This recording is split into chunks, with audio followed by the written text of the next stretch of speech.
Welcome back to Hannity. So ever since Donald Trump came down the escalator, remember in the lobby at Trump Tower, announced his candidacy, well, the topic of immigration has been a very key focus of his campaign. Earlier today, Trump turned his attention to Hillary Clinton's immigration plan and the threat that it could pose to you, the American people. Let's watch. National security is also immigration security, and Hillary wants neither. Hillary Clinton has put forward the most radical immigration platform in the history of the United States.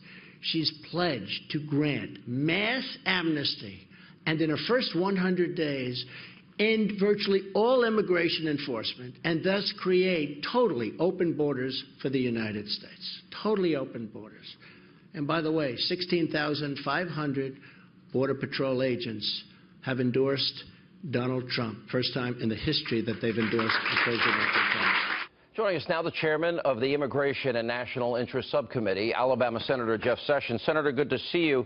So let me see if I have these numbers right. Please correct me if I'm wrong. That based on research conducted on a list of the Department of Justice subcommittee that you're involved in, let's see, at least 380 of the 580 individuals convicted of terrorism or terrorism-related offenses between September 11, 2001 and December 31st, 2014, they were 380 of 580 were born abroad?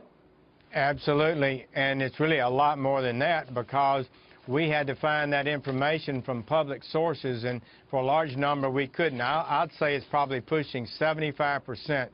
Those involved in terrorist activities were actually Are they born. illegal immigrants, or are they some illegal and then some are foreign, born here on visas, and we're not vetting them properly?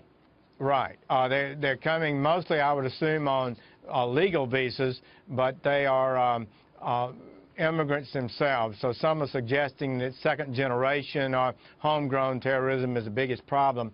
That's really not so, according to the data. When Donald Trump said that there's rapes and murders by illegal immigrants, now I sat through a security briefing with Governor Rick Perry, and in an 8-year period, they reported, his officials, people on the borders, they gave the number 625,000 crimes committed by illegal immigrants against Texans alone, including rape and murder. So this is happening. What Trump said is true, is accurate. It's absolutely accurate. It's indisputable, really. We have a responsibility to protect the United States of America from those who would attack us and destroy domestic stability and tranquility. We can do that.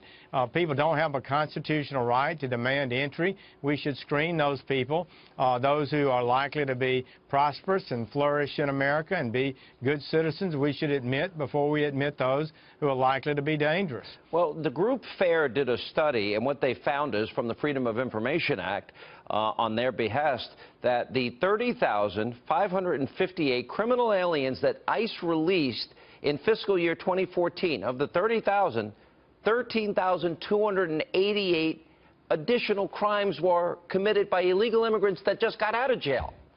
Why are we letting illegal immigrants that are in prison back out on the street?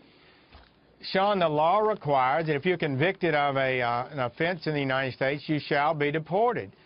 They should be deported anyway if they're here illegally. So you first should be deported if you're here illegally, and if you commit a crime, that's a high priority case.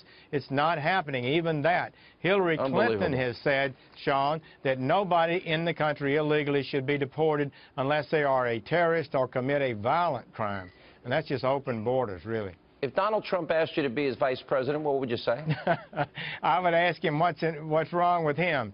I'm enjoying the work I'm doing. I look forward to helping him. Is that I would really you say believe no? he's doing a good job, and he's got the right instincts. Are you going to duck my question? Are you going to say you're going to duck?